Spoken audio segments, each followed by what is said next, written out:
Covid update Rupnagar ਦੇ ਵਿੱਚ ਵਾਪਸ ਮੈਂ ਤੁਹਾਡੇ ਨਾਲ ਅੱਜ ਸਾਂਝਾ ਕਰ ਰਹੀ ਹਾਂ ਜਿਹੜੀ ਕੋਰੋਨਾ ਨੂੰ ਲੈ ਕੇ ਜਿਹੜੀ ਰੋਪੜ ਦੀ ਸਥਿਤੀ ਹੈਗੀ ਤੇ ਨਾਲ ਹੀ ਜਿਹੜੇ ਹੁਣ ਦੇ ਆંકੜੇ ਨੇ।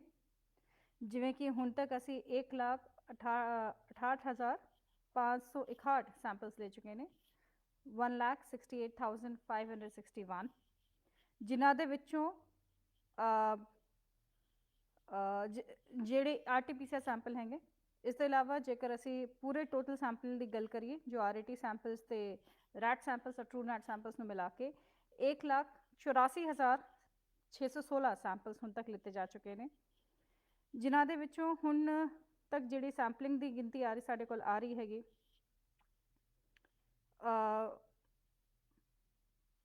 ਪੋਜ਼ਿਟਿਵਿਟੀ ਰੇਟ ਜੇਕਰ ਦੇਖੀਏ ਤਾਂ ਬਹੁਤ ਜ਼ਿਆਦਾ ਇੰਕਰੀਜ਼ ਹੋ ਰਿਹਾ ਹੈਗਾ, ਜਿਸ ਦੇ ਵਿੱਚ ਬਹੁਤ ਹੀ ਹੈਰਾਨੀ ਦੀ ਵੀ ਗੱਲ ਹੈਗੀ ਕਿ ਬਾਰ-ਬਾਰ ਅਸੀਂ ਲੋਕਾਂ ਨੂੰ ਕਹਿ ਰਹੇ ਨੇ ਕਿ ਮਾਸਕ ਡਾਲੀਏ, ਬਾਰ-ਬਾਰ ਅਸੀਂ ਕਹਿ ਰਹੇ ਨੇ ਕਿ ਰਿਸਟ੍ਰਿਕਸ਼ਨ ਫੋਲੋ ਕਰੀਏ, ਲੇਕਿਨ ਫਿਰ ਵੀ ਹੁਣ ਲੋਕਾਂ ਦਾ ਰੁਝਾਨ ਸ਼ਾਇਦ ਕੋਰੋਨਾ ਨੂੰ ਲੈ ਕੇ ਬਹੁਤ ਜ਼ਿਆਦਾ ਹੀ ਢੀਲ ਵਾਲਾ ਰਵੱਈਆ ਹੋ ਚੁੱਕਿਆ ਹੈਗਾ। ਇਸ ਨੂੰ ਦੇਖਦੇ ਹੋਏ ਸੂਬਾ ਸਰਕਾਰ ਵੱਲੋਂ ਕੁਛ ਰਿਸਟ੍ਰਿਕਸ਼ਨਸ ਵੀ ਜਿਹੜੀ ਜਾਰੀ ਕੀਤੀ ਗਈ ਸੀਗੀਆਂ ਉਹ 30 ਅਪ੍ਰੈਲ ਤੱਕ बढ़ा ਦਿੱਤੀ ਗਈ ਹੈਗੀ। ਜੇਕਰ ਗੱਲ ਕਰੀਏ ਕਿ ਰੋਪੜ ਜ਼ਿਲ੍ਹੇ ਦੀ ਸਥਿਤੀ ਕਿਵੇਂ ਹੈਗੀ ਤਾਂ ਸੈਂਪਲਸ ਦੀ ਗਿਣਤੀ ਜਿਵੇਂ ਮੈਂ ਤੁਹਾਡੇ ਨਾਲ ਸਾਂਝਾ ਕੀਤਾ ਸੀਗਾ ਕਿ RT-PCR ਸੈਂਪਲਸ ਦੀ ਗਿਣਤੀ ਕਰੀਏ ਤੇ 1,68,561 ਹੈਗੇ।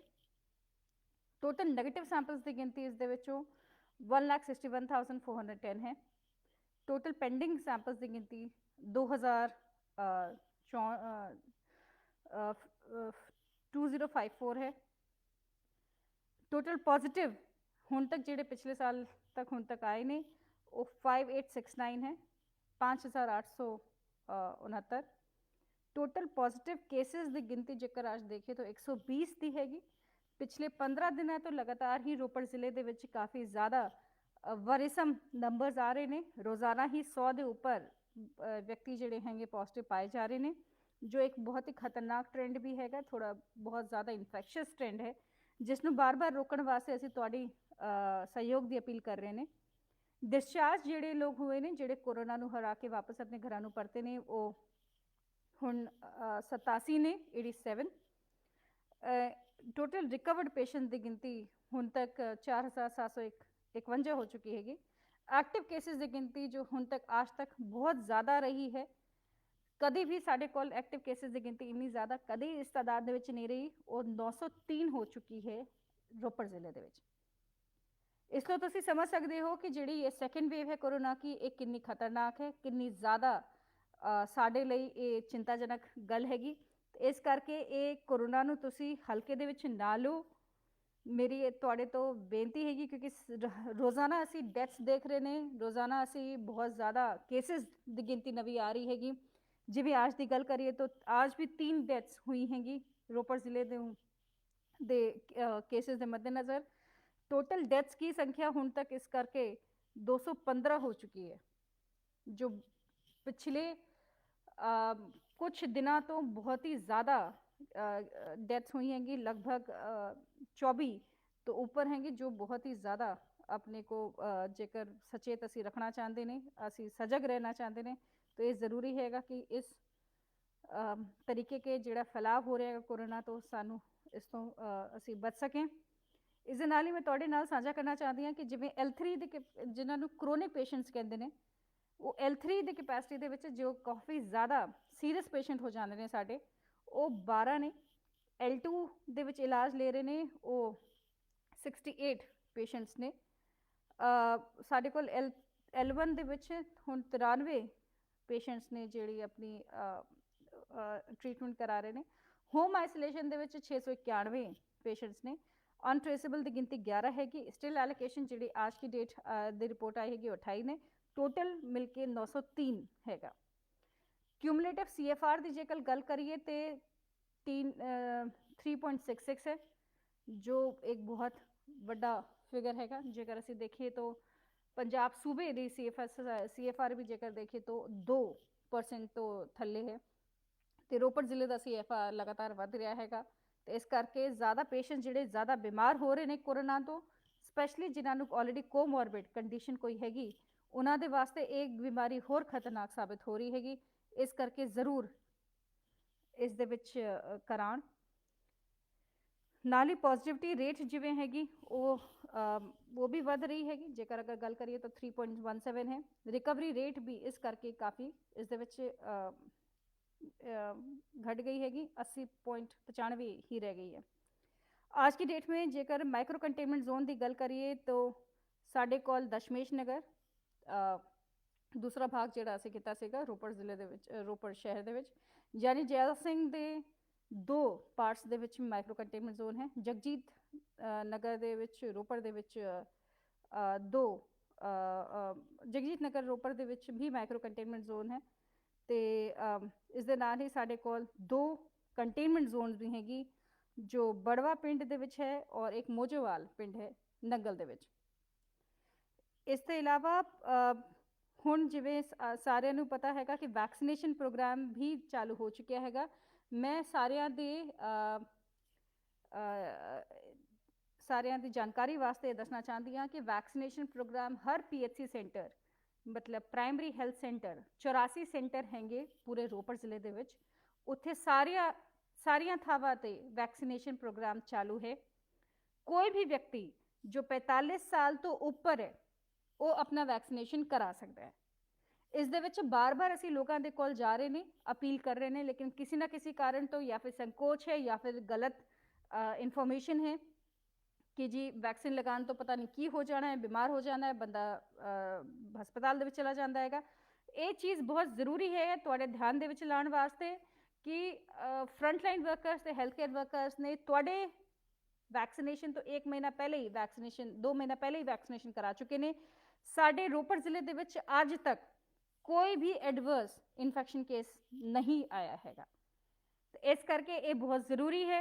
तुसीं उन केसेस की जेकर तुलना करो तो एक भी एडवर्स केस नहीं आया हैगा। ये सारी जिहड़ी रूमर्स ने, जिहड़ी मॉन्जरिंग ने, ये सिर्फ जिहड़े शरारती तत्व होंदे ने, शरारती व्यक्ति होंदे ने, उन्हां दे वल्लों फैलाई जा रही है ताकि ये वैक्सीनेशन प्रोग्राम सिरे ना चढ़े।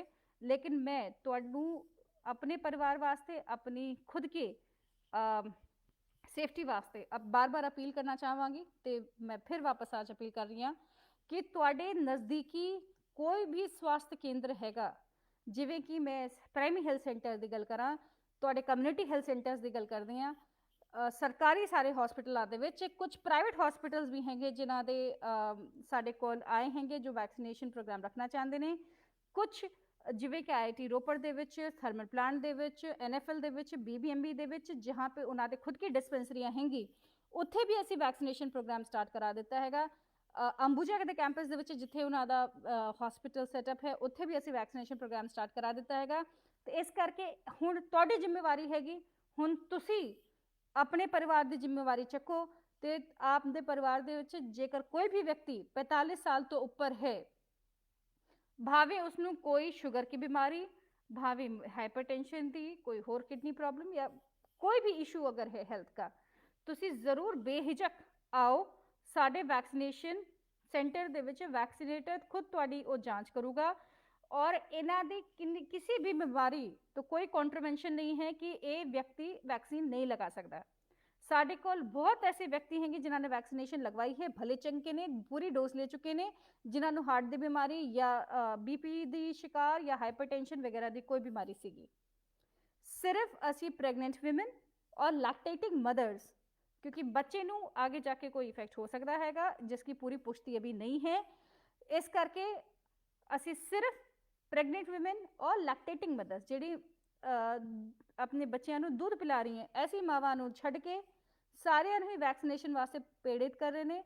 तो हुण तुसीं अपनी जिम्मेवारी निभाओ अपने परिवार के प्रति, अपने आस पास के प्रति। तुहाडे जिहड़े भी सेंटर्स ने, जिहड़े भी पिंड ने, जेकर मैनू सुन रहे ने आज, तुहाडा कोई यूथ क्लब हैगा, तुहाडी कोई रेजिडेंट वेलफेयर एसोसीएशन हैगी या किसी भी तरीके की तुहाडी एसोसीएशन हैगी, तुसीं साडे कोल आओ, असीं उत्थे जाके ही कैंप लगवाउण दी भी कोशिश कर सकते हैं। जेकर तुहाडे कोल 100 के लगभग वैक्सीनेशन लगाने वास्ते व्यक्ति हैंगे, क्योंकि एक वैक्सीनेशन साइट पे असी 100 व्यक्तियों की वैक्सीनेशन लाजमी कर रखी है कि मिनिमम इन्ने होने चाहिए हैं ताकि वैक्सीन भी ज़ाया ना जाए। तो साढ़े जिहड़े हैल्थ वर्कर्स उत्थे होंदे ने, जिहड़े साढ़े वैक्सीनेटर्स होंदे ने, ਉਹਨਾਂ ਨੂੰ ਵੀ ਉਸ ਟਾਈਮ ਦੇ ਵਿੱਚ ਉਹਨਾਂ ਦੀ ਟੀਮ ਨੂੰ ਚੰਗਾ ਰਿਸਪੌਂਸ ਮਿਲੇ। ਇਸ ਕਰਕੇ ਮੈਂ ਆਪ ਸਾਰਿਆਂ ਨੂੰ ਇਸ ਕੋਰੋਨਾ ਮਹਾਮਾਰੀ ਦੇ ਸੈਕਿੰਡ ਵੇਵ ਦਾ ਜਿਹੜਾ ਸਾਨੂੰ ਮਾਰ ਪੜ ਰਹੀ ਹੈਗੀ, ਇਸ ਦੇ ਪ੍ਰਤੀ ਮੈਂ ਦੋ ਬਹੁਤ ਗੰਭੀਰ ਜਿਹੜੀ ਤੁਹਾਡੀ ਜ਼ਿੰਮੇਵਾਰੀਆਂ ਹੈਗੀ, ਜੋ ਸਾਡੀ ਵੀ ਜ਼ਿੰਮੇਵਾਰੀ ਹੈਗੀ, ਲੇਕਿਨ ਤੁਹਾਡੀ ਵੀ ਜ਼ਿੰਮੇਵਾਰੀ ਹੈਗੀ ਕਿ ਤੁਸੀਂ ਜ਼ਰੂਰ ਚੱਕੋ। ਇੱਕ ਤੁਸੀਂ ਮਾਸਕ ਜ਼ਰੂਰ ਵਰਤੋਂ ਕਰੋ ਹਰ ਵੇਲੇ, ਭਾਵੇਂ ਤੁਸੀਂ ਕਾਰ ਚਲਾ ਰਹੇ ਹੋ, ਭਾਵੇਂ ਤੁਸੀਂ ਮਾਰਕੀਟ ਏਰੀਆ ਦੇ ਵਿੱਚ ਹੋ, ਭਾਵੇਂ ਤੁਸੀਂ ਪਾਰਕ ਦੇ ਵਿੱਚ ਸੈਰ ਕਰ ਰਹੇ ਹੋ, ਭਾਵੇਂ ਤੁਸੀਂ ਕਿਸੇ ਵੀ ਥਾਂ ਤੇ ਆਪਣੇ ਦਫ਼ਤਰਾਂ ਦੇ ਵਿੱਚ ਹੋ, ਕਿਤੇ ਵੀ ਹੋਏ, ਮਾਸਕ ਜ਼ਰੂਰ ਲਾਓ। ਇਹ ਤੁਹਾਡੇ ਤੇ ਤੁਹਾਡੇ ਪਰਿਵਾਰ ਵਾਸਤੇ ਇਹ ਬਹੁਤ ਜ਼ਰੂਰੀ ਹੈ, ਕਿਉਂਕਿ ਹੋ ਸਕਦਾ ਹੈਗਾ ਕੱਲ ਕੋ ਆਪਣੇ ਪਰਿਵਾਰ ਦੇ ਸਾਰੇ ਵਿਅਕਤੀਆਂ ਨੂੰ ਤੁਸੀਂ ਇਨਫੈਕਸ਼ਨ ਦਾ ਕਾਰਨ ਨਾ ਬਣ ਜਾਓ। ਇਸ ਦੇ ਨਾਲ ਹੀ ਵੈਕਸੀਨੇਸ਼ਨ ਪ੍ਰੋਗਰਾਮ ਦੇ ਵਿੱਚ ਆਪਣੇ ਮਾਪਿਆਂ ਨੂੰ, ਜਿਨ੍ਹਾਂ ਨੇ ਤੁਹਾਡੀ ਚੰਗੀ ਦੇਖਭਾਲ ਕੀਤੀ ਹੈ ਕਿ ਜਦ ਤੁਸੀਂ ਛੋਟੇ ਸੀਗੇ, ਹੁਣ ਉਹਨਾਂ ਦੀ ਦੇਖਭਾਲ ਕਰਨ ਦਾ ਸਾਡਾ ਸਮੇਂ ਆ ਚੁੱਕਿਆ ਹੈਗਾ, ਤਾਂ ਆਪਣੇ ਮਾਪਿਆਂ ਨੂੰ ਜਿਹੜੇ 60 ਸਾਲ ਤੋਂ ਉੱਪਰ ਨੇ, ਔਰ ਤੁਸੀਂ ਜੇਕਰ ਤੁਸੀਂ 45 ਸਾਲ ਤੋਂ ਉੱਪਰ ਹੋ, ਜ਼ਰੂਰ ਆ ਕੇ ਸਾਡੇ ਸੈਂਟਰਾਂ ਦੇ ਵਿੱਚ ਵੈਕਸੀਨ ਲਗਵਾਓ। ਇਹ ਵੈਕਸੀਨ ਬਹੁਤ ਹੀ ਬਿਨਾਂ ਕਿਸੇ ਪਰੇਸ਼ਾਨੀ ਦੇ, ਬਿਨਾਂ ਕਿਸੇ ਸਾਈਡ ਇਫੈਕਟਸ ਤੋਂ, ਕੋਈ ਵੀ ਇਸ ਦੇ ਵਿੱਚ ਹੈਲਥ ਪ੍ਰੋਬਲਮ ਕਿਸੇ ਨੂੰ ਨਹੀਂ ਪੇਸ਼ ਆ ਰਹੀ ਹੈਗੀ। ਮੈਂ ਖੁਦ ਵੈਕਸੀਨ ਦੀ ਪੂਰੀ 2 ਡੋਜ਼ ਲਗਵਾ ਚੁੱਕੀ ਹਾਂ, ਮੈਨੂੰ ਕੋਈ ਹੈਲਥ ਪਰੇਸ਼ਾਨੀ ਨਹੀਂ ਆਈ ਸਾਹਮਣੇ। ਇਸ ਦੇ ਨਾਲ ਹੀ ਕਿਸੇ ਵੀ ਫੋਟੋ ਆਈਡੀ ਕਾਰਡ ਨੂੰ ਦਿਖਾ ਕੇ ਤੁਸੀਂ ਇਹ ਵੈਕਸੀਨ ਲਗਵਾ ਸਕਦੇ ਹੋ, ਔਰ ਤੁਹਾਨੂੰ ਸਿਰਫ ਔਰ ਸਿਰਫ ਆਧੇ ਘੰਟੇ ਵਾਸਤੇ ਉੱਥੇ ਆਬਜ਼ਰਵੇਸ਼ਨ ਵਾਸਤੇ ਉਹ ਬਿਠਾਣਗੇ ਡਾਕਟਰਸ, ਤਾਂ ਕਿ ਤੁਹਾਨੂੰ ਉਹ ਪਤਾ ਚੱਲ ਸਕੇ ਕਿ ਵੈਕਸੀਨ ਦਾ ਕੋਈ ਐਡਵਰਸ ਇਫੈਕਟ ਜੇਕਰ ਹੁੰਦਾ ਹੈ, ਬਿਕੋਜ਼ ਇਹ SOP ਦੇ ਵਿੱਚ ਹੈ। ਇਸ ਤੋਂ ਇਲਾਵਾ ਤੁਹਾਨੂੰ ਹੋਰ ਕਿਸੇ ਵੀ ਚੀਜ਼ ਦੀ ਚਿੰਤਾ ਕਰਨ ਦੀ ਕੋਈ ਲੋੜ ਨਹੀਂ ਹੈਗੀ, ਤੁਸੀਂ ਕਿਸੇ ਵੀ ਸੈਂਟਰ ਤੇ ਜਾ ਕੇ ਇਹ ਕੰਮ ਕਰਾ ਸਕਦੇ ਹੋ। ਔਰ ਮੈਨੂੰ ਇਹ ਆਸ ਹੈ ਹਰ ਜ਼ਿਆਦਾਤਰ ਸੈਂਟਰਾਂ, ਜ਼ਿਆਦਾਤਰ ਪਿੰਡਾਂ ਦੇ ਵਿੱਚ ਪ੍ਰਾਇਮਰੀ ਹੈਲਥ ਸੈਂਟਰਸ ਨੇ। ਜੇਕਰ ਤੁਸੀਂ ਕਿਸੇ ਪਿੰਡ ਵਿੱਚ ਰਹਿ ਰਹੇ ਹੋ, ਤੁਰੰਤ ਆਪਣੇ ਪ੍ਰਾਇਮਰੀ ਹੈਲਥ ਸੈਂਟਰ ਦੇ ਜੋ ਵੀ ਨਜ਼ਦੀਕ ਤੁਹਾਡਾ ਪੜਦਾ ਹੈਗਾ, ਉੱਥੇ ਜਾਓ। ਇਹ ਵੈਕਸੀਨ ਹਫਤੇ ਦੇ 7 ਦਿਨ ਲਗਾਈ ਜਾਂਦੀ ਹੈਗੀ, ਸਵੇਰੇ 9 ਵਜੇ ਸੇ 3 ਵਜੇ ਤੱਕ। ਤੁਸੀਂ 9 ਸੇ 3 ਦੇ ਵਿਚਕਾਰ ਵੈਕਸੀਨ ਲਗਵਾਉਣ ਵਾਸਤੇ ਕਿਸੇ ਵੀ ਪ੍ਰਾਇਮਰੀ ਹੈਲਥ ਸੈਂਟਰ, ਕਿਸੇ ਵੀ ਸਰਕਾਰੀ ਹਸਪੀਟਲ, ਕਿਸੇ ਵੀ CHC, ਕਿਸੇ ਵੀ ਡਿਸਪੈਂਸਰੀ ਤੇ, ਸਰਕਾਰੀ ਡਿਸਪੈਂਸਰੀ ਤੇ ਜਾ ਸਕਦੇ ਹੋ, ਤੇ ਉੱਥੇ ਵੈਕਸੀਨ ਲਾਜ਼ਮੀ ਤੌਰ ਤੇ ਤੁਹਾਨੂੰ ਲਗਾਈ ਜਾਵੇਗੀ। ਲੇਕਿਨ ਇਸ ਚੀਜ਼ ਦਾ ਧਿਆਨ ਰੱਖੋ ਕਿ ਅਸੀਂ ਵੈਕਸੀਨ ਇੱਕ ਵਾਇਲ ਦੇ ਵਿੱਚ 10 ਵਿਅਕਤੀਆਂ ਦੀ ਡੋਜ਼ ਹੁੰਦੀ ਹੈਗੀ, ਤਾਂ ਜੇਕਰ ਤੁਸੀਂ ਇਕੱਲੇ ਹੀ ਜਾ ਰਹੇ ਹੋ ਤਾਂ ਤੁਹਾਡੇ ਇਕੱਲੇ ਵਾਸਤੇ ਅਸੀਂ ਵੈਕਸੀਨ ਦੀ ਪੂਰੀ ਡੋਜ਼ ਜ਼ਾਇਆ ਨਹੀਂ ਕਰ ਸਕਦੇ। ਇਸ ਕਰਕੇ ਮੈਂ ਆਪ ਨੂੰ ਰਿਕੁਐਸਟ ਕਰਾਂਗੀ ਕਿ ਜਦ ਵੀ ਤੁਸੀਂ ਜਾਓ ਆਸ-ਪਾਸ ਜਾਂ ਉੱਥੇ ਵੈਕਸੀਨ ਸੈਂਟਰ ਤੇ, ਜੇਕਰ 10 ਦੇ ਆਸ-ਪਾਸ ਵਿਅਕਤੀ ਨੇ, ਤੇ ਇਹ ਪੂਰੀ ਵਾਇਲ ਖੋਲ ਕੇ ਸਾਰਿਆਂ ਨੂੰ ਵੈਕਸੀਨ ਲਗਾ ਦਿੱਤੀ ਜਾਂਦੀ ਹੈਗੀ। ਨਹੀਂ ਤਾਂ ਇਹ ਵੈਕਸੀਨ ਖੁੱਲ੍ਹਣੇ ਕੇ ਆਧੇ ਘੰਟੇ ਬਾਅਦ ਤੱਕ ਉਹ ਖਰਾਬ ਹੋ ਜਾਂਦੀ ਹੈ। ਇਸ ਕਰਕੇ ਇਹ ਬਹੁਤ ਜ਼ਰੂਰੀ ਹੈ ਕਿ ਜਦ ਤੁਸੀਂ ਉੱਥੇ ਜਾਓ ਤਾਂ 8 ਸੇ 10 ਬੰਦੇ ਉੱਥੇ ਜ਼ਰੂਰ ਹੋਣ ਕਿ ਇੱਕ ਵਾਇਲ ਦੀ ਸਾਰੀ ਵੈਕਸੀਨ ਸਾਰੇ ਵਿਅਕਤੀਆਂ ਨੂੰ ਲਗਾਈ ਜਾ ਸਕੇ। ਤੇ ਮੈਂ ਆਪ ਨੂੰ ਇਹੀ ਚੀਜ਼ ਬਾਰ-ਬਾਰ, ਹੁਣ ਮੈਨੂੰ ਨਹੀਂ ਲੱਗਦਾ कि कोई भी इस तरह का कोई प्रॉब्लम आज तक सामने आया हैगा। साढ़े इन्ने सारे नेताओं ने MP साहब ने लगवाया हैगा, साढ़े बहुत सारे ਜਿਹੜੇ ਵੀ ਪੋਲੀਟੀਕਲ ਐਗਜ਼ੀਕਿਊਟਿਵਸ ਨੇ, ਸਾਡੇ ਸਾਰੇ ਅਫਸਰਾਂ ਨੇ ਲਗਵਾਇਆ ਹੈਗਾ। ਸਾਡੇ ਕੋਲ ਹੈਲਥ ਜਿਹੜੇ ਵੀ ਫਰੰਟ ਲਾਈਨ ਵਰਕਰਸ ਨੇ, ਮੈਂ ਤੁਹਾਨੂੰ ਦੱਸਣਾ ਚਾਹੁੰਦੀ ਹਾਂ, ਸਾਡੇ ਕੋਲ 85% ਤੋਂ ਜ਼ਿਆਦਾ ਹੈਲਥ ਵਰਕਰ, ਜਿਹੜੇ ਵੀ ਫਰੰਟ ਲਾਈਨ ਵਰਕਰਸ ਨੇ, ਜਿਹੜੇ ਸਰਕਾਰੀ ਮੁਲਾਜ਼ਮ ਨੇ, ਉਹਨਾਂ ਦੇ ਵੱਲੋਂ ਵੈਕਸੀਨ ਦੀ ਫਸਟ ਡੋਜ਼ ਲਗਵਾਈ ਜਾ ਚੁੱਕੀ ਹੈਗੀ। ਤੇ ਇਸ ਕਰਕੇ ਮੈਂ ਆਪ ਨੂੰ ਬਾਰ-ਬਾਰ ਇਹ ਬੇਨਤੀ ਕਰਨਾ ਚਾਹੁੰਦੀ ਹਾਂ, ਕਿਉਂਕਿ ਕੋਰੋਨਾ ਦੀ ਹੁਣ ਤੱਕ ਕੋਈ ਦਵਾਈ ਨਹੀਂ ਆਈ ਹੈ। ਦਵਾਈ ਸਿਰਫ ਇਸ ਦਾ ਬਚਾਵ ਹੈ, ਤੇ ਬਚਾਵ ਵਾਸਤੇ ਇੱਕ ਮਾਸਕ ਪਾਓ ਤੇ ਇੱਕ ਵੈਕਸੀਨ ਲਗਵਾਓ। ਜੇਕਰ ਤੁਸੀਂ ਜਾਣਦੇ ਹੋ, ਕਿਉਂਕਿ ਹੁਣ ਜੇਕਰ ਅਗਰ ਮੈਂ ਗੱਲ ਕਰਾਂ, ਪਹਿਲੇ ਅਸੀਂ ਸਿਰਫ ਬੜੇ ਸੀਰੀਅਸ ਪੇਸ਼ੈਂਟਸ, ਕਾਫੀ ਜ਼ਿਆਦਾ 올ਡ ਏਜ ਪੇਸ਼ੈਂਟ ਦੇਖ ਰਹੇ ਸੀਗੇ, ਲੇਕਿਨ ਹੁਣ ਸਾਡੇ ਕੋਲ 50 ਸਾਲ ਦੇ ਵੀ ਵਿਅਕਤੀ ਦੀ ਡੈਥ ਹੋਈ ਹੈਗੀ। ਸਾਡੇ ਕੋਲ ਹੁਣ 42 ਸਾਲ ਦੇ ਵੀ ਵਿਅਕਤੀ ਦੀ ਡੈਥ ਹੋਈ ਹੈ, ਜੋ ਇੱਕ ਬਹੁਤ ਵਰੀਸਮ ਟ੍ਰੈਂਡ ਹੈ। ਇਸ ਕਰਕੇ ਮੈਂ ਤੁਹਾਨੂੰ ਇਹ ਬਾਰ-ਬਾਰ ਅਪੀਲ ਕਰਨਾ ਚਾਹਾਂਗੀ, ਕਿਉਂਕਿ ਮੈਨੂੰ ਲੱਗਦਾ ਹੈਗਾ ਕਿ ਮੈਂ ਜਿੰਨੀ ਵੀ ਅਪੀਲ ਕਰਾਂ ਉਨੀ ਕਮ ਹੈਗੀ, ਕਿ ਤੁਸੀਂ ਜ਼ਰੂਰ ਇਹ ਵੈਕਸੀਨ ਲਗਵਾਓ ਤੇ ਨਾਲ ਹੀ ਮਾਸਕ ਦੀ ਵਰਤੋਂ ਜ਼ਰੂਰ ਕਰੋ। ਜਿਹੜੇ ਰਿਸਟ੍ਰਿਕਸ਼ਨਸ ਹੁਣ ਲੱਗੀਆਂ ਹੈਗੀਆਂ, ਜਿਵੇਂ ਕਿ 9 ਵਜੇ ਸੇ ਰਾਤ के 9 बजे से लेकर सुबह 5 बजे तक का कर्फ्यू, उसकी पालना करो।